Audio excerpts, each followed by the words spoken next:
भारतीय वास्तुकला की इस कड़ी में हम वास्तुकला के कुछ खास विषयों पर बात करेंगे। हम स्थापत्य कला की विविध तकनीकों को आधुनिक स्थापत्य इंजीनियरिंग के विचारों से समझेंगे। आज हम गुंबदों, मेहराबों, खंभों और दरवाजों के स्थापत्य को समझते हुए इनके निर्माण में उपयोगी रहे विज्ञान एवं प्रौद्योगिकी को जानेंगे।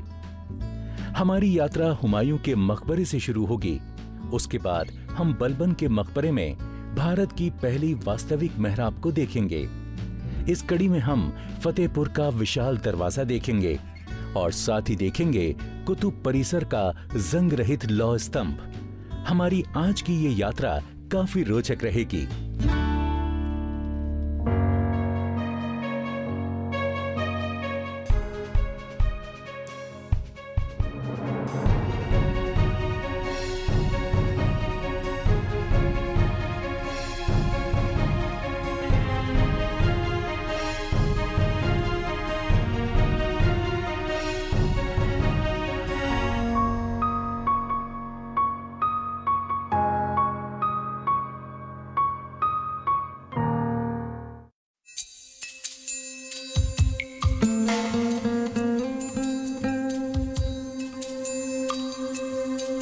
हमारी यात्रा का सबसे पहला पड़ाव है महरौली पुरातात्विक पार्क। यही है प्रसिद्ध विश्व विरासत स्थल कुतुब मीनार।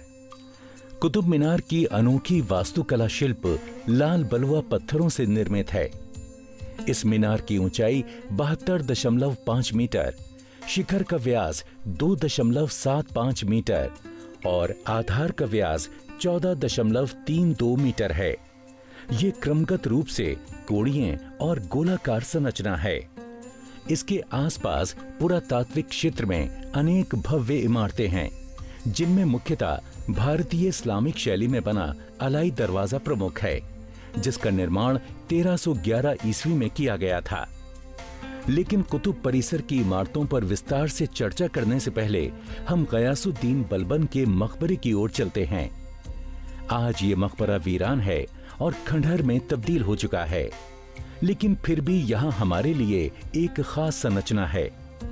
देखिए, ये एक ऐतिहासिक मेहराब है, क्योंकि इसे अनेक पुरातत्वविदों द्वारा भारत में निर्मित पहली वास्तविक मेहराब माना जाता है। भारत में ऐसी मेहराबों वाले डिजाइन का उपयोग निर्माण कला में काफी समय बाद किया गया। ये मेहराब 1287 ईस्वी की है, जबकि इसके 2000 साल पहले से इसका उपयोग विश्व के अन्य भागों में किया जाता रहा था। इस वास्तविक मेहराब को विस्तार से समझने से पहले हम किसी एक मेहराब को समझते हैं।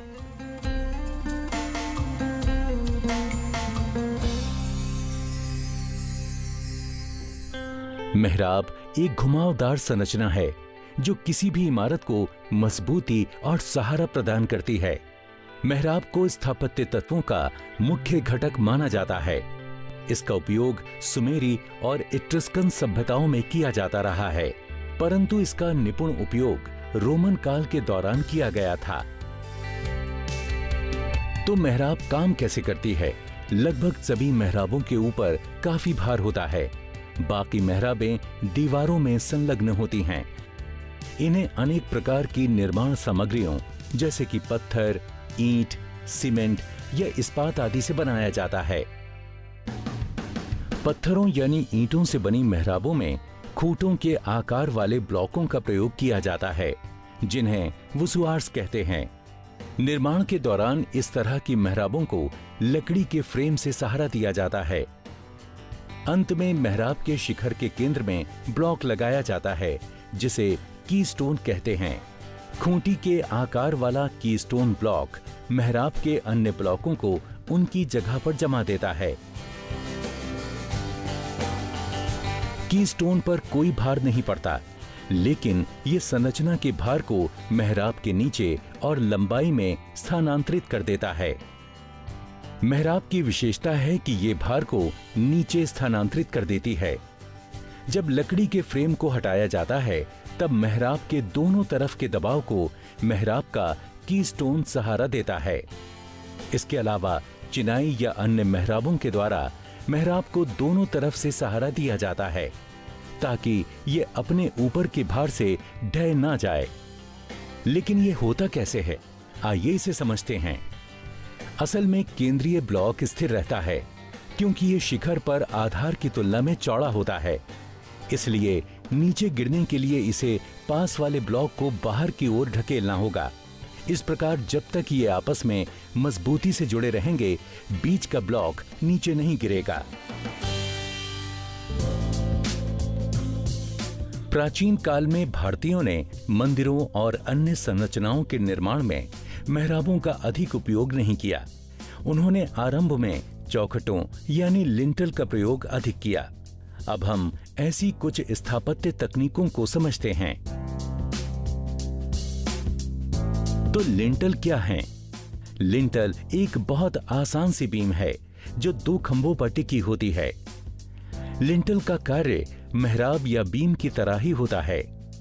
लिंटल को बनाने की सरलता के कारण इनका उपयोग बड़े पैमाने पर हुआ है। कड़ीदार यानी कॉर्बल्ड मेहराब क्या होती हैं? कड़ीदार मेहराब में एक के बाद एक पत्थर ऊपर की ओर जोड़े जाते हैं।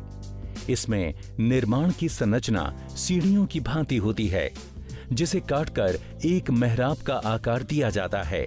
कुतुब मीनार परिसर की अनेक इमारतों जैसे कुव्वतुल इस्लाम मस्जिद में इसी तरह की मेहराबों का उपयोग किया गया है। यहाँ तक कि कुतुब मीनार की बालकनियों में वास्तविक मेहराब की बजाय कड़ीदार मेहराबों का उपयोग किया गया है। तो इस प्रकार ये मेहराब भारत में बनने वाली पहली वास्तविक मेहराब है। अद्भुत एवं असाधारण, है ना? इसके बाद जब मेहराबें प्रचलन में आ गईं, तो फिर इनका निर्माण रुका नहीं। मुगलों ने मेहराबों के डिजाइन को अपनाया और विश्व की कुछ बेहतरीन इमारतों का निर्माण किया, जैसे कि अकबर का मकबरा, हुमायूं का मकबरा और ताजमहल, जिसमें नोकदार मेहराबों का उपयोग किया गया था।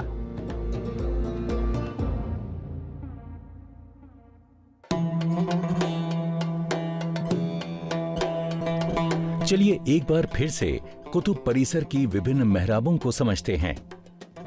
ये गुलाम वंश के शासक इल्तुतमिश का मकबरा है। ये मकबरा एक चौकोर कक्ष के ऊपर गोल गुंबद के आकार में निर्मित है। हम इसी बात को समझेंगे कि किस प्रकार एक चौकोर आधार पर गोलाकार गुंबद बनाया गया था। यहाँ एक विशेष प्रकार की स्क्विंच मेहराब ने महत्वपूर्ण भूमिका निभाई है। तो स्क्विंच मेहराब क्या है? आइए स्क्विंच मेहराब को समझते हैं। स्थापत्य कला में ये चौकोर कमरे के ऊपरी कोणों पर निर्मित एक संरचना है जो अष्टकोणीय या गोलाकार गुंबद के आधार के लिए महत्वपूर्ण भूमिका निभाती है। ये भारत का पहला स्मारक है जिसमें इस तरह की संरचना का उपयोग किया गया है। इन जटिल मेहराबों पर खड़ा गुंबद दुर्भाग्यवश किसी समय ढह गया होगा। कुछ विशेषज्ञों का मानना है कि ऐसा इमारत की संरचनात्मक खामियों के कारण हुआ होगा।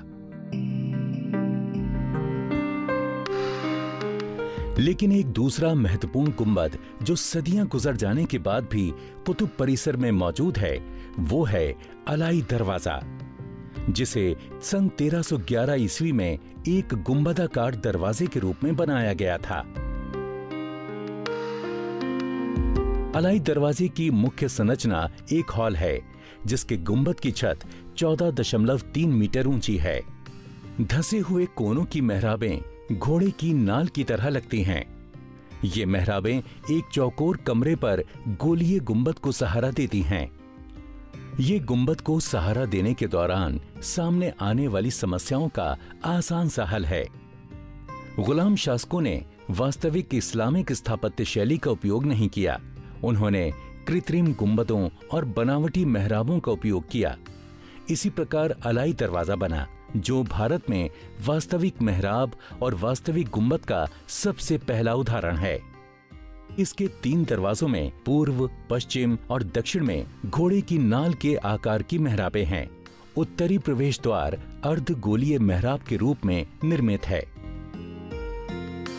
जब भारत में स्थानीय निर्माणकर्ता गुंबद निर्माण की कला में माहिर हो गए तो उन्होंने अर्ध गुंबद बनाए।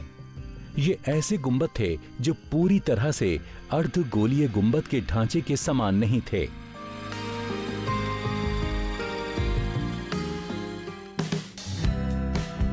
असल में 15वीं सदी तक अधिकतर भारतीय इस्लामिक स्मारकों में अर्ध गुंबदों का प्रयोग होता था।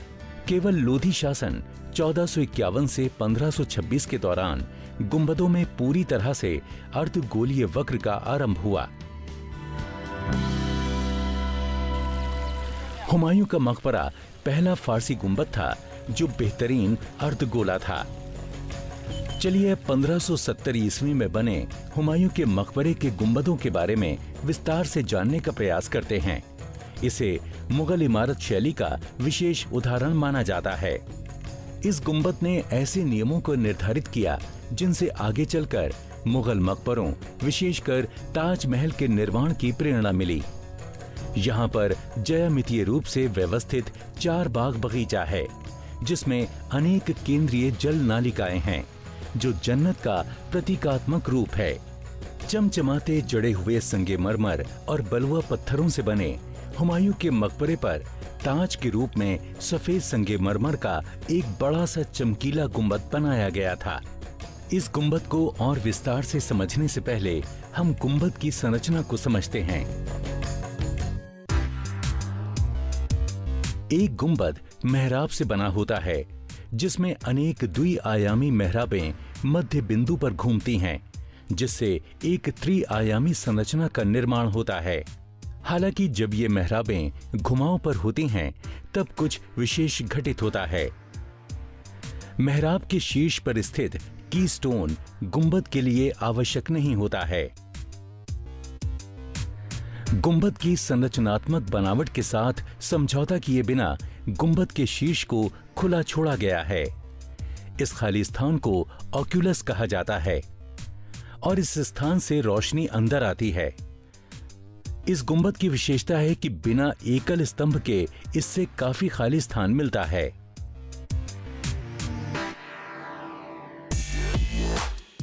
खूबसूरती के साथ ही हुमायूं के मकबरे का महत्व इसकी स्थापत्य कला की वजह से भी है। ये भारत में निर्मित दोहरे गुंबद वाला पहला स्मारक है। आइए दोहरे गुंबद की बनावट को समझते हैं। ऐसे गुंबदों में 2 परतें होती हैं। इसकी आंतरिक परत इमारत के आंतरिक हिस्से को बनावटी छत प्रदान करती है, जबकि बाहरी परत इमारत का शिखर बनाती है। दोहरे गुंबद वाली योजना में छत आंतरिक हिस्से के अनुपात में नीचे की ओर होती है, साथ ही बाहरी हिस्सा इमारत की ऊंचाई बढ़ाता है। सामान्यतः दोनों परतों के मध्य में खाली स्थान होता है।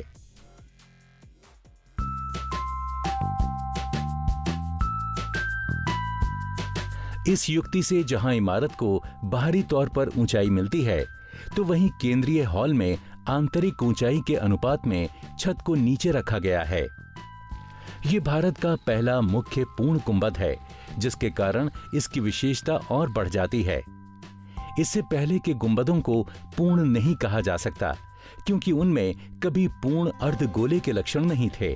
हुमायूं के मकबरे के बाहरी गुंबद की ऊंचाई 42.5 मीटर है, जो संगमरमर से ढका है और आकार में गोल है। छत पर लगे कॉलमों के सहारे खड़े छतरियों नुमा छोटे बुर्जों से भारतीय शैली की झलक मिलती है।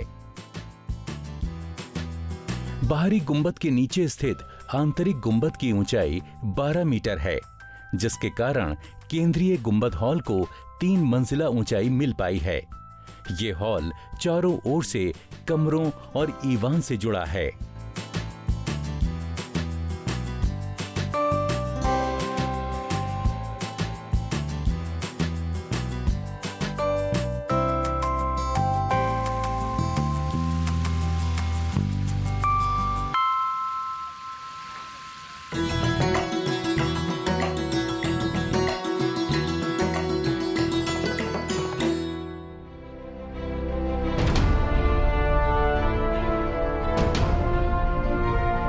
भारत रत्न सरदार वल्लभ भाई पटेल।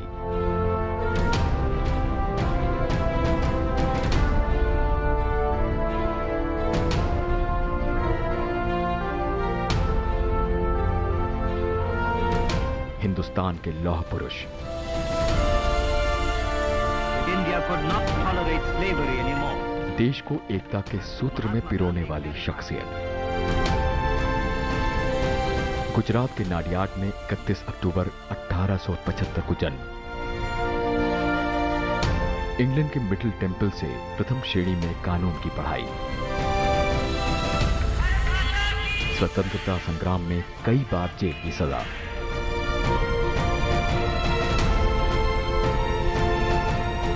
राष्ट्रपिता महात्मा गांधी के सच्चे अनुयायी। असहयोग आंदोलन और स्वदेशी आंदोलन में सक्रिय भागीदारी। आजादी के बाद देश के पहले उप प्रधानमंत्री और गृह मंत्री। 565 रियासतों का भारत में विलय कराने वाले राजनेता।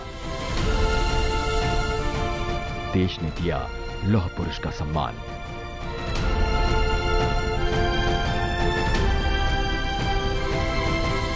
15 दिसंबर 1950 को मुंबई में स्वर्गवास।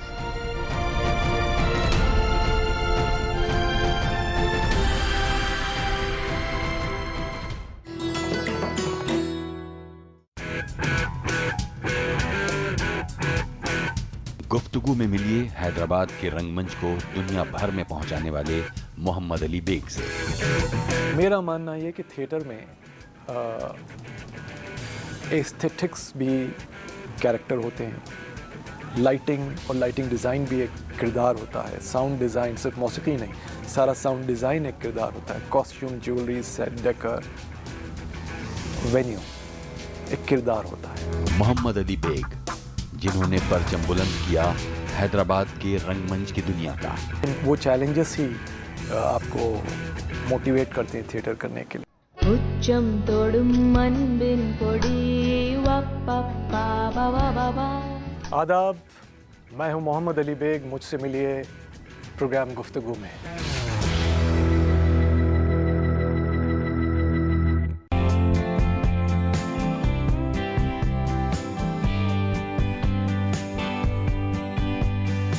अब हम दूसरे रोचक मुगल स्मारक फतेहपुर सीकरी में स्थित बुलंद दरवाजे की ओर चलते हैं।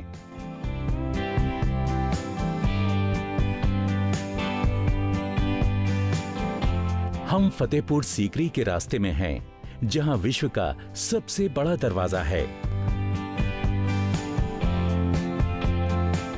इस संरचना को बुलंद दरवाजा कहते हैं। इसका साहित्यिक अर्थ ऊंचा दरवाजा है, जिसे अकबर द्वारा दक्षिण पर विजय की स्मृति में बनवाया गया था। इस विशाल दरवाजे के निर्माण में 12 साल लगे। इसकी ऊंचाई 40 मीटर है। 12 मीटर ऊंची सीढ़ियों के साथ ही पहाड़ी इसे अतिरिक्त ऊंचाई प्रदान करती है। तो इस प्रकार सड़क से इसकी कुल ऊंचाई 52 मीटर हो जाती है। अब हम इसे विस्तार से समझते हैं। दरवाजे का अनुपात पूरी तरह से समरूप है।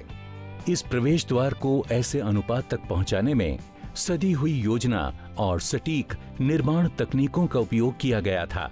ध्यान देने योग्य बात यह है कि इसे लगभग 700 वर्ष पहले बनाया गया था। तब ना तो कोई क्रेन थी, न ही भारी वस्तुओं को उठाने वाले उपकरण।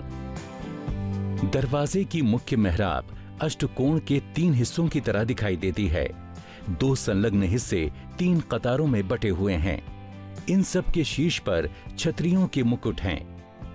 बुलंद दरवाजे का निर्माण लाल और बादामी रंग के बलुआ पत्थरों से किया गया है, जिन्हें सफेद और काले पत्थरों से सजाया गया है।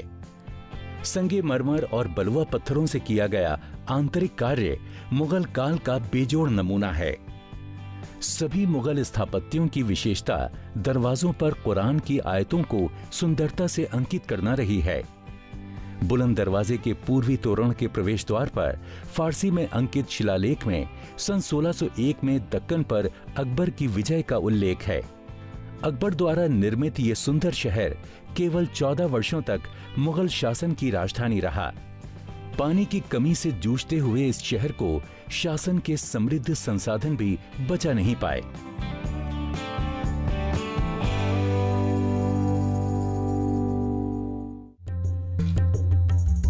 इस यात्रा में अब हम अपने अंतिम पड़ाव पर पहुंच गए हैं, तो चलिए वापस चलते हैं कुतुब परिसर में।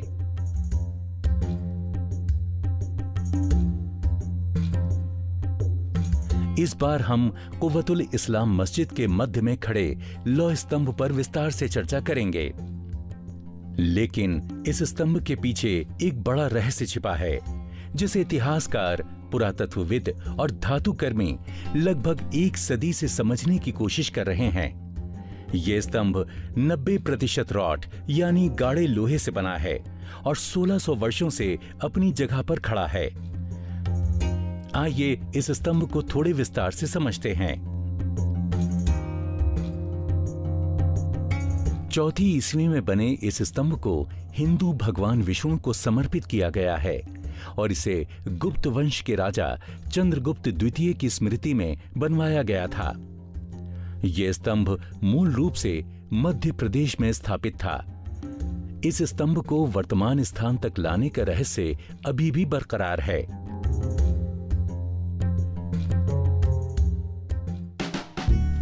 इस स्तंभ की ऊंचाई 7.2 मीटर है और ये भूमि में 93 सेंटीमीटर नीचे दबा हुआ है। इसका व्यास शिखर पर 29 सेंटीमीटर है, जो बढ़ता हुआ ये आधार तक 42 सेंटीमीटर हो जाता है।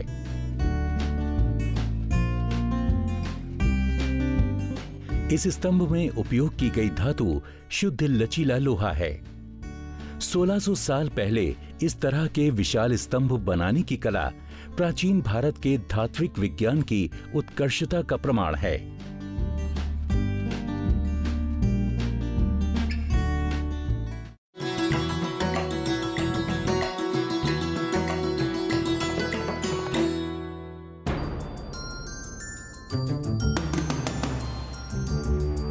जाने माने स्वतंत्रता सेनानी, राजनेता और लेखक, देश के पहले भारतीय गवर्नर जनरल, राजा जी के नाम से मशहूर चक्रवर्ती राजगोपालाचारी, तमिलनाडु के थोरापल्ली गांव में 10 दिसंबर 1878 को जन्म। शुरुआती पढ़ाई होसूर, बंगलुरु में। प्रेसिडेंसी कॉलेज मद्रास से कानून की पढ़ाई। आजादी की लड़ाई में महात्मा गांधी के साथ। कांग्रेस से अलग हुए और स्वतंत्र पार्टी बनाई। मद्रास प्रेसिडेंसी के प्रमुख, पश्चिम बंगाल के राज्यपाल, गृह मंत्री और तत्कालीन मद्रास राज्य के मुख्यमंत्री भी रहे। 1954 में सर्वोच्च नागरिक सम्मान भारत रत्न से सम्मानित। 1958 में चक्रवर्ती थिरुमगन रामायण कथा के लिए तमिल साहित्य अकादमी पुरस्कार। 25 दिसंबर 1972 को मद्रास में निधन।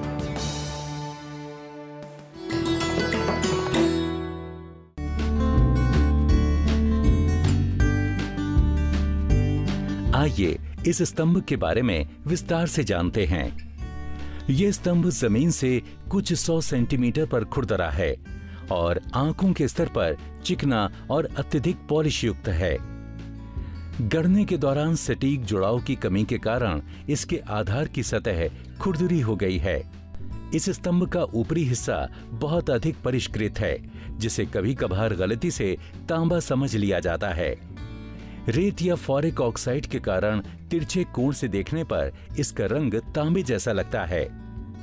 स्तंभ को एक नजर में देखने पर ही धातु कर्मियों के कौशल का पता चल जाता है। उच्च गुणवत्ता के लोहे के साथ ये प्राचीन कला का सबसे बड़ा हाथों द्वारा ढाला गया लोहे का स्तंभ है। विशेषज्ञों का मानना है कि गैर यूरोपियनों में केवल भारतीय ही थे जो लौह के भारी ढलवां टुकड़ों का निर्माण करने में समर्थ थे। सबसे खास बात कि इसमें जंग क्यों नहीं लगता।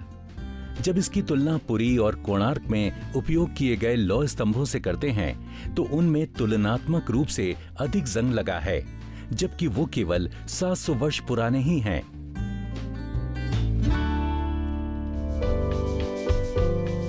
इसके पीछे दो मुख्य सिद्धांत हैं। एक तो पर्यावरणीय कारक और दूसरा अयस्क सामग्री। दिल्ली की जलवायु काफी सूखी है, इसलिए यहाँ लोहे का अधिक क्षरण नहीं होता है। यहाँ पर सापेक्षिक आर्द्रता 80% से कम होती है। यहाँ केवल साल में 20 दिन ही 80% से अधिक आर्द्रता होती है, इसलिए दिल्ली के वातावरण में लोहे में जंग अधिक नहीं लगता है। जंग कम लगने की दूसरी अधिक रोचक धारणा लोहे के गुणधर्मों से संबंधित है। इस स्तंभ में फास्फोरस अधिक मात्रा में है। ये मात्रा इस स्तंभ को विशेष बनाती है। वैज्ञानिकों ने इस स्तंभ पर मेसावाइट की एक पतली परत की खोज की है, जो लौह, ऑक्सीजन और हाइड्रोजन से बनी है। स्तंभ के निर्माण के 3 साल बाद ही सुरक्षात्मक परत अस्तित्व में आई और तब से धीरे धीरे बढ़ रही है। 1600 सालों के बाद ये परत 1 मिलीमीटर का केवल 20वां भाग ही मोटी हुई है। विशेषज्ञों का मानना है कि लौह में फास्फोरस की उच्च मात्रा ने इस परत के निर्माण को बढ़ाया है। इसमें फास्फोरस की मात्रा 1% है, जबकि आज के समय में फास्फोरस की मात्रा 0.5% ही पाई जाती है। उच्च फास्फोरस की मात्रा प्राचीन भारत में लौह निर्माण की अद्वितीय तकनीक का परिणाम थी, जिसमें 4 कोल के साथ मिलाकर लौह अयस्क को इस्पात में बदला जाता था। ये स्तंभ विज्ञान और रहस्य का अनोखा उदाहरण है। हमने भारतीय वास्तुकला की कड़ी में मेहराबों, गुंबदों, स्तंभों और दरवाजों की यात्रा की है। अगली कड़ी में हम भारतीय वास्तुकला की और भी रोचक बातों के साथ फिर मिलेंगे, तो देखना न भूलिएगा भारतीय वास्तुकला।